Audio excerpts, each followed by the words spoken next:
On Story is brought to you in part by the Alice Kleberg Reynolds Foundation. Innovative funding since 1979. On Story, presented by Austin Film Festival. Welcome to a look behind the scenes of the creative process with some of the film industry's most prolific writers, directors, and producers, as well as a showcase of short films from the region's most promising filmmakers.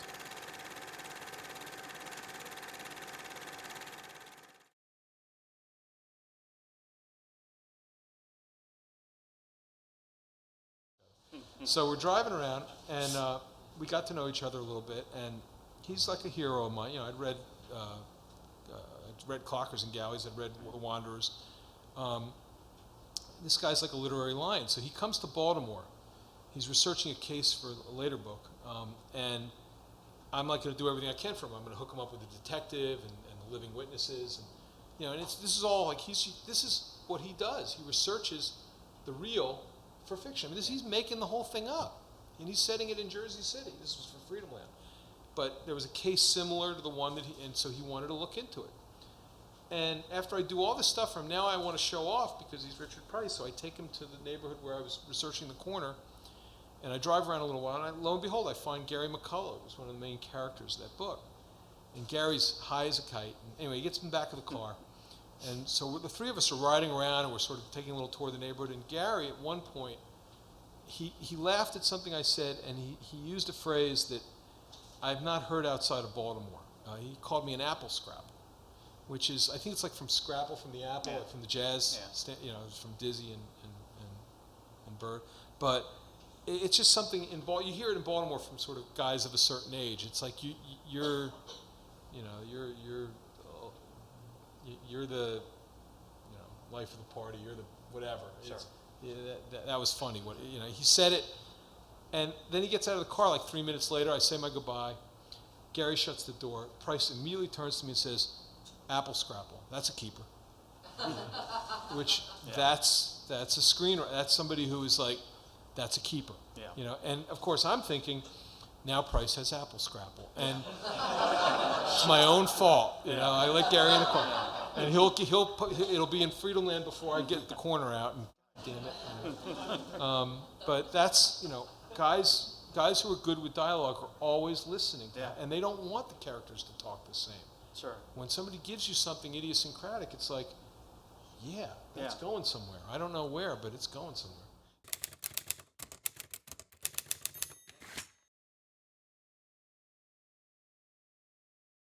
I come in with a plan for the season, and that plan involves a kind of generous story arc, beginning with my main character, with my protagonist. And there's usually a business story and a personal story for him, and those two things are related to each other, and they have a beginning, a middle, and an end. And then for each of the characters, kind of what their process is going to be for the season. And each episode I like to have it be a self-contained unit, to have it try and be a movie. Again, making reference to The Sopranos, that was one of the things I loved about the show, is that an episode was thematically unified. And the soap opera would be advanced, the continuing story would be advanced, but that would be itself. And it's one of the things that's different between a show like mine or like The Wire, which I haven't seen that much of, but you could see, and sometimes you don't know when the episode's going to end. You're really watching a story that's cut into pieces, and it's obviously an amazingly well-written and entertaining show, but there aren't really, I wanted it to be the kind of thing where you could focus every week. You had no idea who the person was going to be, who was going to be in the show, except for Don. Who the focus was going to be on, what the theme would be about, where it would begin, where it would end, and what the story would be about every week.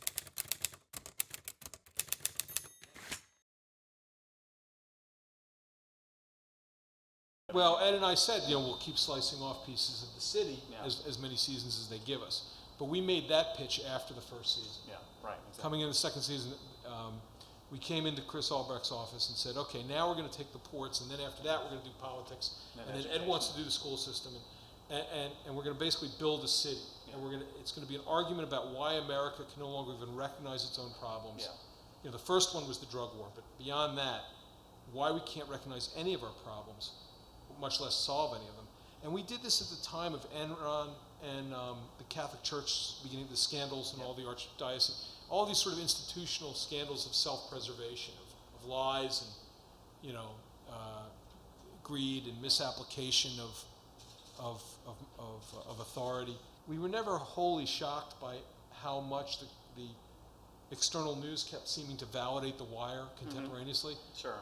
But we were impressed. Yeah. You know? What's been fascinating for me is to look at history and see how we interact with it as human beings, and how much of it actually penetrates our lives, and how big does something have to be to penetrate our lives. And what's great is sometimes it parallels it. Flight 1, you know, it's great to have that story, you know, to find out that the day that John Glenn was getting his parade for going around the world, that the first airplane crashed, first jetliner. Sometimes history just lays something out for you. Marilyn Monroe's death seems so symbolic and important to these people. And I started off wanting to tell a story about how frivolous it was for us to be obsessed with celebrity, and I ended up thinking, like, I know why people are obsessed with celebrity, because it's our religion. It's the thing that we can talk about that we have in common. It's a terrible tragedy, but that woman's a stranger. Roosevelt. I hated him, but I felt like I knew him. A lot of people felt like they knew her. You should be sensitive to that. Hey, you're not like her. Physically a little, but don't tell me that makes you sad. It's not a joke. This world destroyed her. Really? She was a movie star who had everything and everybody, and she threw it away. I don't feel any restriction from it at all, because I'm really interested in the people, and sometimes history peeks in and sometimes it doesn't. Our urban crime stories are basically modern westerns, most of them. I mean, we've grafted the John Ford ethos onto our police and criminal characters, and they're cleaning up the town the same way. And that was the case for a long period of time. I mean, I think there's a level of sophistication now where at the end of the hour they don't shoot the bad guy every single time, as Matt Dillon would have. Now they hand them over to a lawyer, and there's a sort of a legalized vindication of society and of the town. But that whole John Ford thing of the hero riding in, you know, fixing the town, riding out, that's been grafted into our crime stories. Speaking of John Ford, George Pelecanos and I took the same Western as a cultural art form, that was the name of the class at the University of Maryland. Different times, but we both took the class. And so we knew all those films. We know them shot by shot. We've written term papers on them. So we got to the point of writing some of The Wire, and we would, you know, there would actually be pages that would say, you know, the Lee Marvin scene from Liberty Valance here, or this from oh God, what's the Altman film in the northern town? Oh, that's a wonderful Isn't that a great film? Yeah, I know McCabe and Mrs. McCabe and Miller. Mrs. Miller, Oh, great boy, film. yes. Or The Searchers. I mean, Right. there was a moment, I don't know if anyone will remember it, but there's a moment where Omar, we actually went right to the edge of the myth of Omar and Brother Muzone had this face-off over by the railroad tracks. And they did the whole like quick draw thing, and like, well, I got, you know, Yeah. I keeps one in the chamber in case you're pondering. And we were totally goofing on it because at the end we weren't going to have a gunfight. That would never happen. So we like walked right up to the edge of the myth, and then we said, nah. I see you favor a 45. Tonight I do. I keeps one in the chamber in case you ponder it. And that showpiece you got there. Walther, PPK, 380, double action. Hit them Walters like to jump some. As will you, with one in your elbow.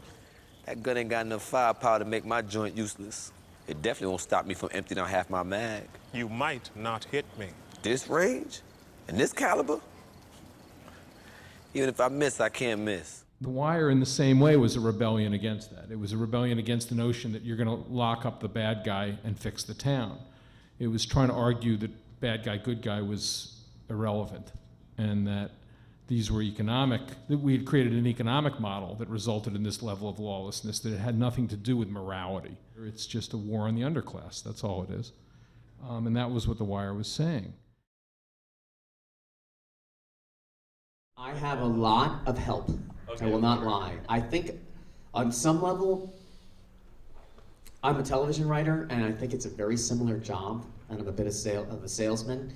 And once I realized that sloganeering was not the purpose of advertising, that it was more complex, I basically started to understand it. But I have help. I have 2 advertising advisors, one of whom works right now. His name is Josh Weltman, and he does a lot of the artwork that you see, like the mice there. And then I usually have Don deride whatever campaign, especially if it's something like that where you're supposed to be making fun of it. But the carousel campaign, I knew what I wanted to do. I knew I needed a product for that period. I knew that I wanted it to involve photography. I originally had a scene in there where Don was taking pictures of his family, and you thought he was getting sentimental, and it turned out that it was just for work. And he came and he said, "You're not going to believe this, but guess what came out that year?" And he showed me the Kodak slide projector, and I had an explosion in my brain. This device isn't a spaceship. It's a time machine.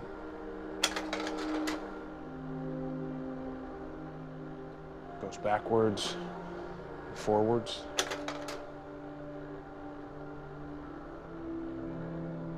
It takes us to a place where we ache to go again.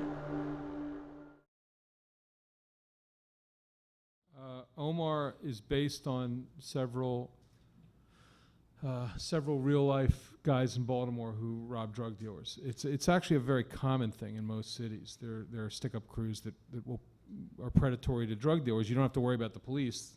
Crimes will be unreported. You merely have to be as fierce as the guys you're robbing. And since the guys you're robbing are making a lot of money, if you're robbing the right people, a lot of them will just put it off to spillage, and they will not try to come back on you because there's just no percentage. You can find them as much as they can find you. So it's actually been a very common profession in places like Baltimore going back to the 70s. And they make great police informants because they always have to walk around armed, so you can always get them on a gun charge. So a good detective will know some of these guys, and they can sort of play the middle. And the guys, specifically for Omar, Donnie Andrews was one of the key guys, and he's still alive. He's out of prison. Anthony Hawley and Ferdinand Harvin, one dead, one whereabouts unknown. Another guy named Shorty Boyd, who's still alive. And then a team, Cadillac and Lowe. There's 2 guys, one older, one younger. And I made the mistake of thinking, when I'd heard stories about Cadillac and Lowe, that one of them was gay, that both of them were gay, that they were a gay couple. And I just assumed that from the way somebody told me a story about one of their stick-ups, and so that's the thing that I added for Omar to make the character gay. I was thinking of Cadillac and Lowe, and years later, like season 3 of The Wire, I was telling this to somebody, and Ed Burns turned around and said, "They weren't gay," and I went, "No, well, Omar is now." Again, it was a good thing we get to make it up sometimes. But those are the specific guys that it was based on their experiences. There's very little that's an accident in the show. In fact, there's nothing that's an accident. And a lot of times those silences,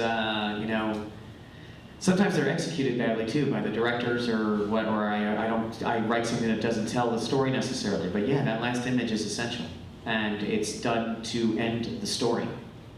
And it's usually some kind of aftermath or, we had a tough time putting it together because it wasn't shot right. And that was a communication issue and a location issue. And sometimes I can reshoot things, but, when Father Gill, the second season, gave Peggy that egg, the staging was not what I wanted. I wanted them standing next to each other and him just to hand the egg to her as they were watching this kid playing. But that was misunderstood, and he handed the egg out like that. And it seemed very deliberate and kind of mean, even though it was an offering of forgiveness. And the last image was him walking away and her realizing that he was treating her differently. And all I wanted was a shot of her alone there in the courtyard. And we didn't have it, but I did have a close-up from earlier of her just looking over her shoulder as he walked by, and that was the end of it.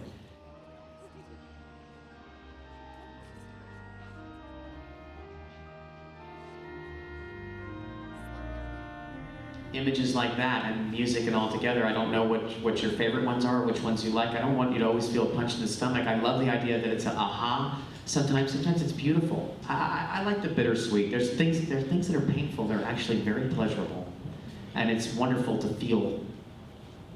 And if you can feel it when you're writing it, it's great. But I often start with that image and work my way up to it.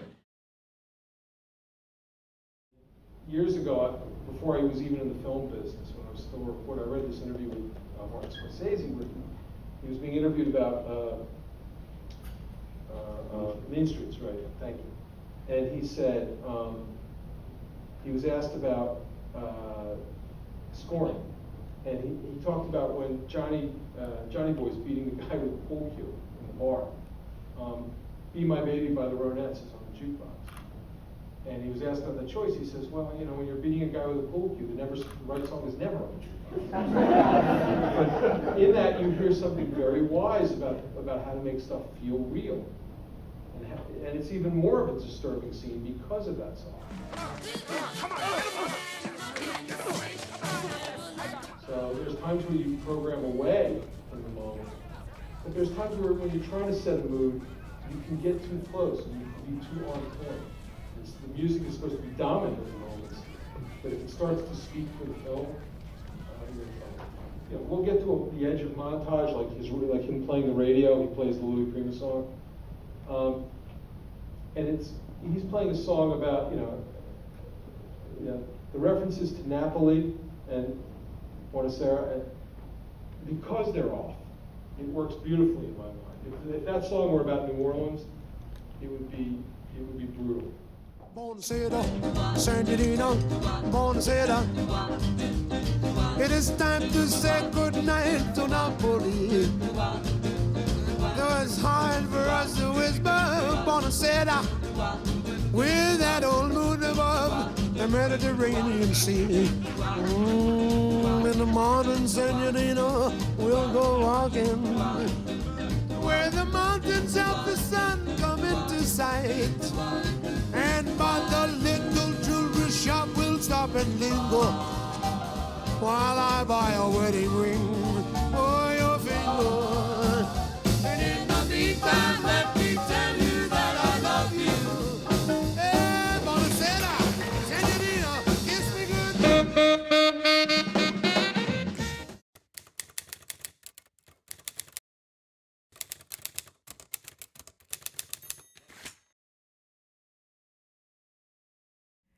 Hi, my name is Timica Seretti, and I'm a local Austin artist. I'm the writer and an actress in drama. And I'm Ray Schlegel, and I'm also here from Austin, and I was the director, shooter, editor, stuff on drama.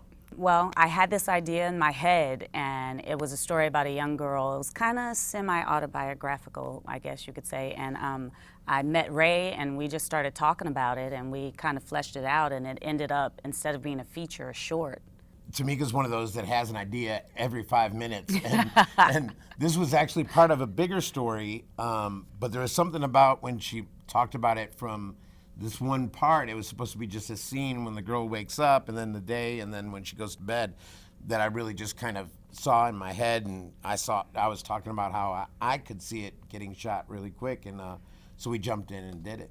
I was going to all these film festivals, and I was seeing other actors get up with their films, and they were awesome, so I thought I would create work for myself. This one, as a director, was a little bit different because a lot of times I come up with my own concepts or write my own stuff, but on this one, this was Tamica's baby, and I had to try to stay true to that and still bring whatever little style or flair or whatever I could to it. I was bullied a lot when I was younger. I lived in the projects of Gary, Indiana, and what's going on now today with bullying, it just kind of, and everybody can relate to it because I think a lot of people have gone through that when they were younger. He went through it. I've said it before that part of the reason I like this story was so much was because I went through the same thing where my dad kind of said, if someone's bullying on you, if somebody's bullying you, you got to stand up to them. And the only difference between me and our short is that I lost my fight. I'm Timica Seretti. And I'm Ray Schlegel. And next up is our short film drama. Hope you like it, and thanks for watching.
Shoes don't match nothing, dog.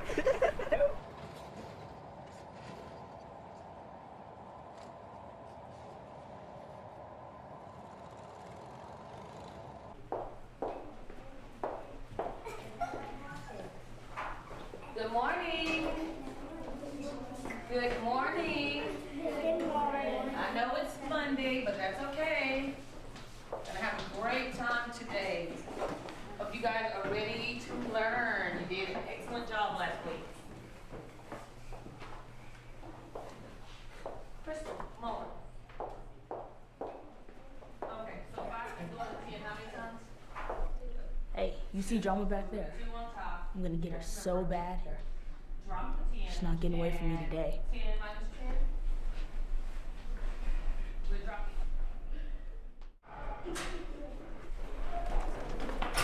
After school, Drama.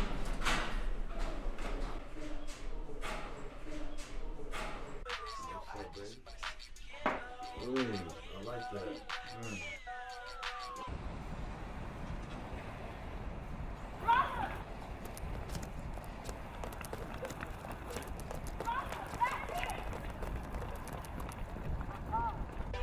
I'm popping a few bottles. I see shawty, she looking just like a model.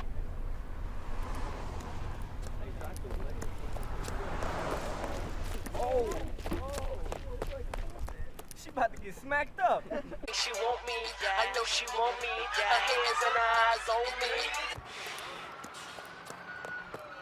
We throwing money like. We throwing money like. Come on, Auntie, open the door. Come on. We talking hundreds like.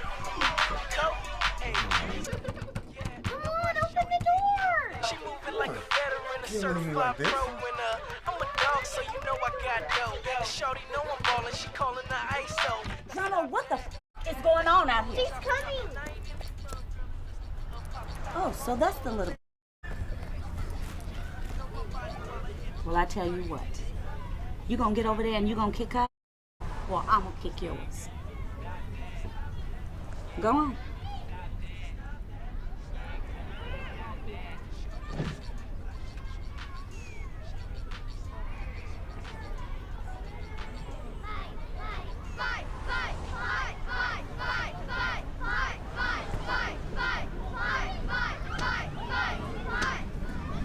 Hey, where's your bathroom? What the is this, the Four Seasons? There's only 4 rooms. You afraid of getting lost?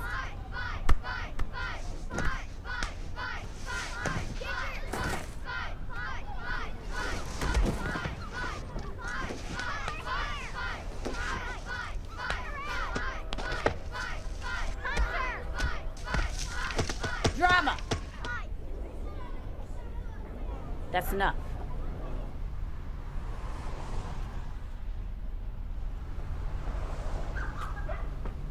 Drama, You done good. Now all y'all get the hell out of my yard. And you, if your mama got something to say about it, you tell her to come on down here so I can whoop her for not raising you right.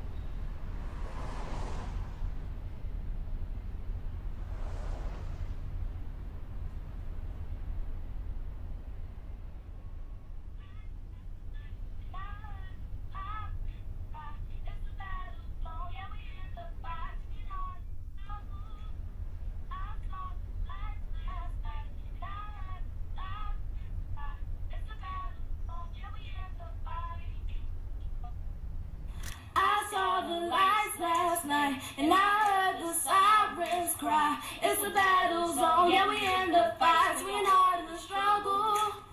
I saw the lights last night, and I heard the sirens cry. It's a battle zone, yeah, we in the fight. Hard in the struggle.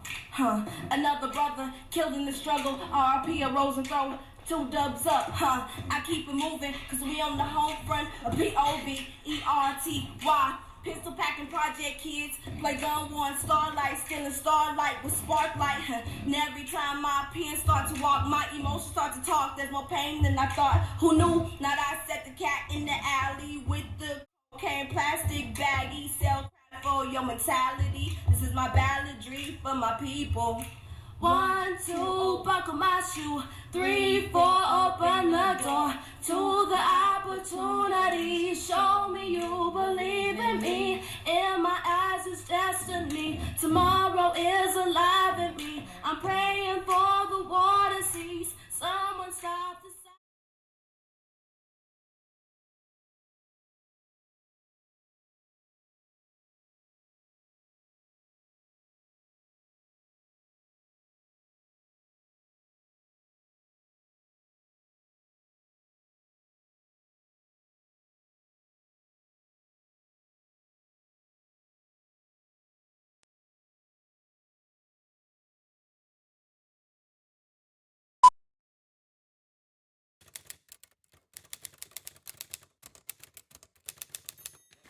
On Story, presented by Austin Film Festival.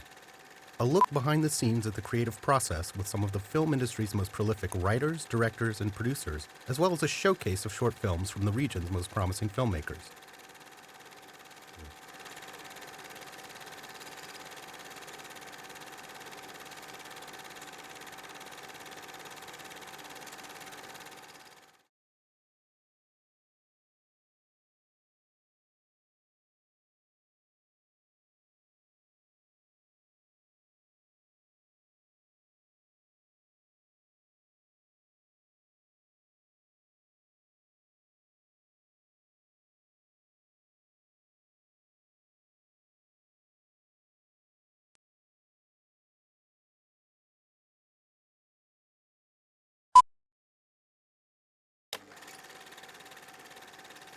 On the next On Story, Matthew Weiner and David Simon with the short film Drama by writer Timica Seretti.